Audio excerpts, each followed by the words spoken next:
পারমাণবিক অস্ত্র নিয়ে যুক্তরাষ্ট্রকে কঠোর হুঁশিয়ারি উত্তর কোরিয়ার। উত্তর কোরিয়া এক কড়া বার্তা দিয়ে জানিয়েছে তারা পারমাণবিক অস্ত্র তৈরি করেছে আলোচনায় বাড়তি সুবিধা লাভের জন্য নয়, বরং নিজেদের সার্বভৌমত্ব এবং জনগণের নিরাপত্তা রক্ষার জন্য। উত্তর কোরিয়ার এই বিবৃতি এসেছে ৮ ফেব্রুয়ারি শনিবার। ব্রিটিশ বার্তা সংস্থা রয়টার্স এ খবর প্রকাশ করেছে।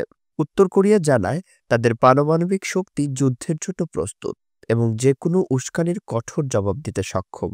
দেশটির রাষ্ট্রীয় সংবাদ মাধ্যম কেসিএনএতে প্রকাশিত বিবৃতিতে বলা হয়, পারমাণবিক অস্ত্র দিয়ে কারো স্বীকৃতি বা দর কষাকষির কোনো আগ্রহ আমাদের নেই। আমাদের একমাত্র লক্ষ্য দেশের নিরাপত্তা নিশ্চিত করা এবং শত্রুপক্ষের যে কোনো হুমকি প্রতিহত করা। এদিকে মার্কিন প্রেসিডেন্ট ডোনাল্ড ট্রাম্প এবং জাপানের প্রধানমন্ত্রী শিগেরো ইশিবা হোয়াইট হাউসে উত্তর কোরিয়ার পারমাণবিক কর্মসূচি নিয়ে আলোচনা করেছেন। তাদের যৌথ বিবৃতিতে উত্তর কোরিয়ার পারমাণবিক অস্ত্র ও ক্ষেপণাস্ত্র কর্মসূচি নিয়ে গভীর উদ্বেগ প্রকাশ করা হয় এবং কোরীয় উপদ্বীপে পারমাণবিক নিরস্ত্রীকরণের অঙ্গীকার পুনর্ব্যক্ত করা হয়। তবে ট্রাম্প প্রশাসন যেখানে কূটনৈতিক সংলাপের মাধ্যমে উত্তর কোরিয়াকে নিরস্ত্রীকরণে বাধ্য করতে চায়, পিয়ংইয়ং এর পক্ষ থেকে শক্ত অবস্থান প্রকাশ করা হয়েছে।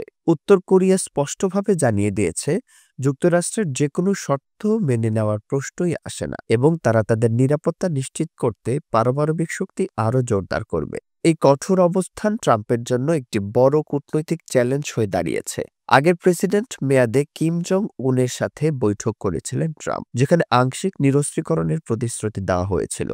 তবে উত্তর কোরিয়া এখন সেই পথে সরে আসছে এবং তাদের শক্তি আরও বাড়ানোর দিকে এগোচ্ছে। বিশ্লেষকরা বলছেন, পিয়ংইয়ং যুক্তরাষ্ট্রের সাথে নতুন কোনো সংলাপের আগ্রহ দেখাচ্ছে না, বরং তারা নিজেদের সামরিক শক্তি আরও বাড়ানোর ঘোষণা দিয়েছে। এটি মূলত দুটি কারণে। এক, যুক্তরাষ্ট্র এবং তার মিত্রদের বোঝানো যে তারা নিষেধাজ্ঞার চাপে নত হবে না। দুই, অভ্যন্তরীণ জনগণের কাছে শক্তি প্রদর্শন করে সরকারের জনপ্রিয়তা বাড়ানো। এই পরিস্থিতি স্পষ্ট করে দিয়েছে উত্তর কোরিয়া তাদের পারমাণবিক শক্তি দিয়ে নিজেদের অবস্থান সুসংহত করতে চায় এবং যুক্তরাষ্ট্রের চাপের মুখে তারা মাথা নত করবে না। প্রশ্ন হলো, ওয়াশিংটন কিভাবে এই নতুন চ্যালেঞ্জের মোকাবিলা করবে।